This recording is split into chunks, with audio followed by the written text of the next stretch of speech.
Hi, I'm Nico, the founder of Perform with Pleasure.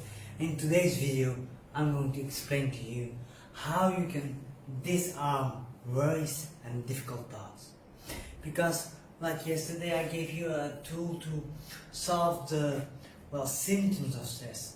But very often, the cause of stress are inside of our own heads. Yes, there are certain things that we can't do nothing about, but the real source of stress are the thoughts that we have, are the connotations, the explanations, the stories that we hang up on different stories, and the consequences that we imagine. So, how can we stop this? Well, I have 3 different tools that are pretty easy to use, where you don't need my Excel, that you can do by yourself. The first one I call blow the bubbles, and I will explain to you why. The second one is the worry hour, and the third one is the can I do something about it. It's very simple. So let's cover the first technique. The first technique I have from acceptance commitment therapy. And acceptance commitment therapy is the third wave, the newest waves of the evidence-based cognitive therapy models. And they are being used from everything from anxiety to even people with schizophrenia. Not that you need to have that, because our brains are human brains, and it's in the same way that we can help people with psychiatric problems, you can help everybody else too. So let's cover it. So the first step that you need to do to disarm your thoughts according to the acceptance commitment therapy model is you need to be able to notice your thoughts. And it's very similar to mindfulness, and a lot of the inspiration comes from the Eastern practices. But one of the easiest things to do is to develop an awareness of what literally is going on in your brain is from the moment that you notice that you're worrying or thinking about the future or about the past, write down what thoughts pop up.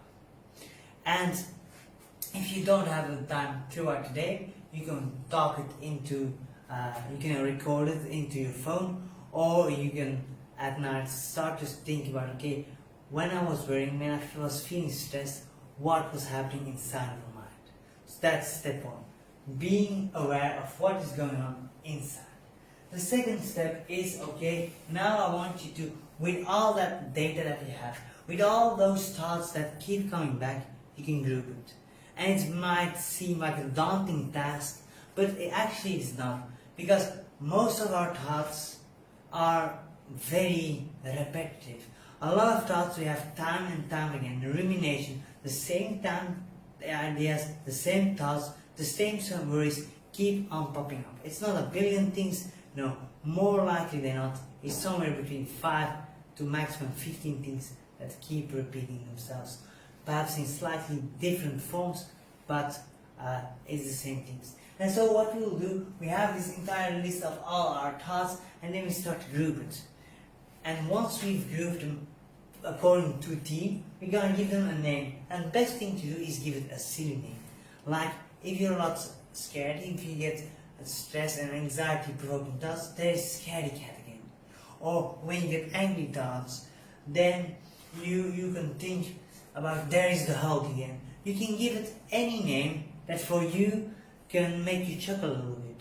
This does 2 things. The first thing is you recognize your thought for what it is. It's a thought according to a certain theme that pops up, which might be true or might not be true, but the consequence is that it creates stress in your system. So that's a second level of awareness.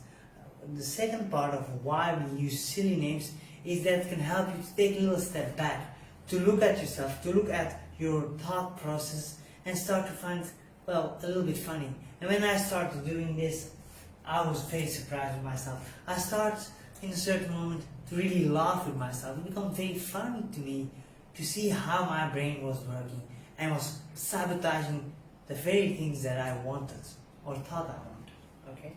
So that's the second part. But that's not enough. Then the third part is, once we know what is going on inside of our brains, then it's our job to start to catch ourselves before we are into that negative spiral of negative thinking, of worrying. So from the moment that we notice such a negative thought, we think, for example, you think, oh no, what if? So you're afraid of what's going to happen in the future, and then you think, there is scaredy cat again. Now what you then do is you blow the thought bubble away. In other words, instead of going inside of a so-called thought bubble, and I always think about the soap bubble. So you go into this soap bubble which seems so very consistent and moving and dynamic, but it's very fragile. So what you're then going to do is you're going to imagine that you see this thought, you acknowledge the thought. For example, what if the entire industry crashes and my company goes under? That's a scared thought. Then you can say to yourself, well, there is scaredy cat again.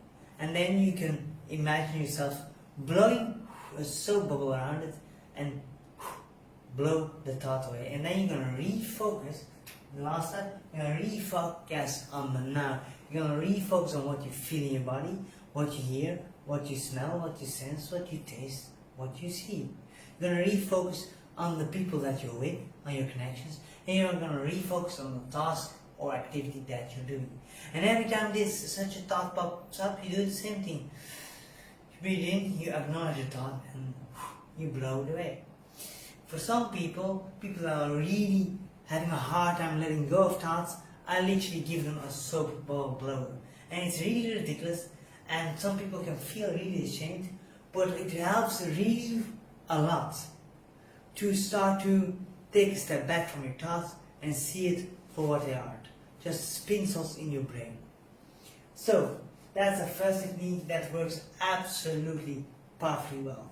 But it takes a bit of retraining, it takes a little bit of dedication to really help you to allow yourself to let go of thoughts, to realize that thoughts are not the truth, that they are just thoughts that you can use or not use. Let go. Okay. So this is a bit of a longer scheme thing, a thing that you have to rewire your brain, you have to train yourself to do this.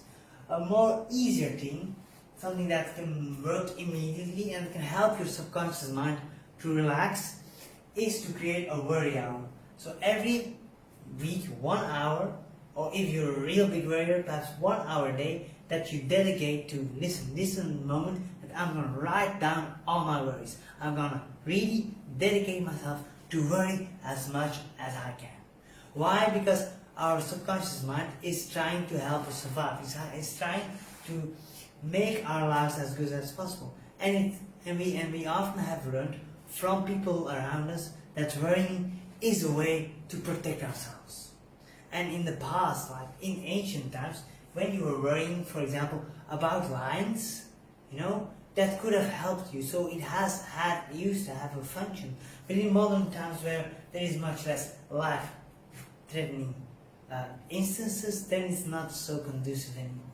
So when you embrace this reality, this instinct of your subconscious mind to worry, and you dedicate an hour or half an hour to it, your subconscious mind can relax and say, okay, later we do it. So then when you notice a troublesome thought, you say, oh, that's for my worry hour. And then it's much easier to let it go or to blow it away. Then the last technique that I use is just ask yourself the question, if there's a situation or a thought that really bothers you, think about, can I do something about it? And let's take the example of Corona. Can I do something about the situation, the lockdown that we are in? Well, very difficultly. It will be very difficult to change something about that. So no, you cannot do nothing about it. If you could, for example, if you were a virologist who has in his hands a powerful medicine that can cure the disease, well, yeah, then please do something about it. But for many things that we are worrying about, we are not even sure that things are going to happen, or that things happened like we thought they did.